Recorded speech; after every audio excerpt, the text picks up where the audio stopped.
U L act ಮಾಡಿದ್ದೀನಿ. ಉಪೇಂದ್ರ ಅವ್ರ film you ಎಲ್ಲಿ ಒಂದು 26-27 ದಿನ ಮುಖ್ಯ ಪಾತ್ರವಾಗಿ ಕಾಣಿಸ್ಕೊತೀನಿ. ಅವ್ರ ಬಗ್ಗೆ ವಿಶೇಷವಾದ ಗೌರವ ಇದೆ.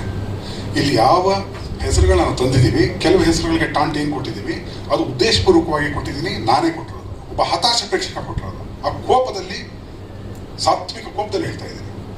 ಕೆಲವರನ್ನ ರೇಖೆ ಕೆಟ್ಟಿಗಳು ಒಂದು ಮಂತ್ರಘೋಷಗಳಲ್ಲಿ ಉಪೇಂದ್ರ ನಮಃ ಅನ್ನೋದು ಸಂಧ್ಯಾ ವಂದನೆ ಮಂತ್ರದ ಸಾಲು, ಅದಕ್ಕೇನು ಇದು ಮಾಡಿಲ್ವಲ್ಲ. ನಾನು ತುಂಬ ಶ್ರದ್ಧೆಯಿಂದ ಸಂಧ್ಯಾ ನೋಡುವಾಗ ಓಂ ಅಂತ ಬಂದಾಗ ಅದೇ ಪೂಜೆ ಟೈಮಲ್ಲಿ ಓಂ ಉಪೇಂದ್ರ ಅನ್ಕೊಂಡು ರೌಡಿಸಂ ಚಿತ್ರದ ಬಗ್ಗೆ ಮಾತಾಡ್ಕೊಂಡು ಅನ್ನೋ ಹಾಗೆ ಒಂದು ಟಾಂಟು. ಆ ಕ್ರಿಯೇಟಿವಿಟಿನ ಕ್ರಿಯೇಟ್ ಮಾಡಬೇಕು. ಅದೇ ಕೊಡ್ತೀನಿ. ಉಪೇಂದ್ರ ಓವರ್ ಮಾಡ್ತಿಲ್ಲ ಅಂತ ನಾನು ಆತ್ಮರಣೆ ನಾನು ಹತಾಶ ಪ್ರೇಕ್ಷಕ ಏನು ಹೇಳಬೇಕಾಗಿದ್ದಾನೋ ಅದನ್ನ ಧೈರ್ಯವಾಗಿ ಒಬ್ಬ ಯೋಧನ ಥರ, ಕ್ರಾಂತಿಕಾರಿ ಥರ ಹೇಳಿದ್ದೀನಿ. ಗೌರವ ಇರಲಿ.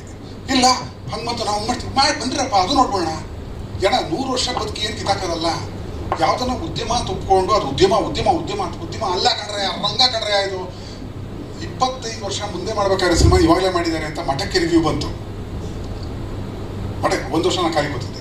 ಮಠ ಆದಮೇಲೆ ಅಲ್ಲಯ್ಯ ಒಂದು ಟ್ಯಾಲೆಂಟ್ ಬಂತು, ಒಬ್ಬ ವ್ಯಕ್ತಿ ಬಂದ ಅಂತಂದರೆ 20 ವರ್ಷ ಮುಂದೆ ಮಾಡಿದ್ರೆ ಈಗ ಮಾಡ್ತಿದ್ದು ಗೊತ್ತಿಲ್ಲ, ಮುಂದೆ ಏನೋ ಗೊತ್ತಿಲ್ಲ, ಡಿಜಿಟಲೈಸೇಷನ್ ಗೊತ್ತಿಲ್ವ. 12 ವರ್ಷ 13 ವರ್ಷ 17 ವರ್ಷ ಮುಂದೆ ಇದೆ ಅಮೆರಿಕ. ಅಲ್ಲಿ ಏನು ನಡೀತಾ ಇದೆ ನಮಗೆ ಮುಂದೆ 17 ವರ್ಷಕ್ಕೆ ಆಗುವಂಥದ್ದು ಈಗಲೇ ನಡೀತಾ ಇದೆ.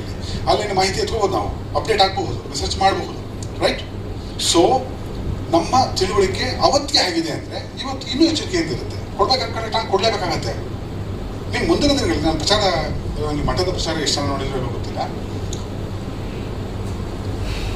ಈಗ ಮುಂದಿನ ದಿನಗಳಲ್ಲಿ ನಾನು ನಂದೇ ಆದ ಇಂಟರ್ವ್ಯೂಗಳನ್ನ ಕೊಡ್ತಾ ಇದ್ದೀನಿ. ಎಲ್ಲವೂ ಕಾನ್ಸೆಪ್ಟ್ ಇರುತ್ತೆ ಇದ್ರ ಬಗ್ಗೆನೇ. ಒಬ್ಬ ಕ್ರಾಂತಿಕಾರಿ, ಚಿತ್ರರಂಗದ ಕ್ರಾಂತಿಕಾರಿಯಾಗೆ ನಾನು ಮಾತಾಡೋದು ಮತ್ತು ಮುಂದುವರಿಸ್ತೀನಿ. ಎಸ್.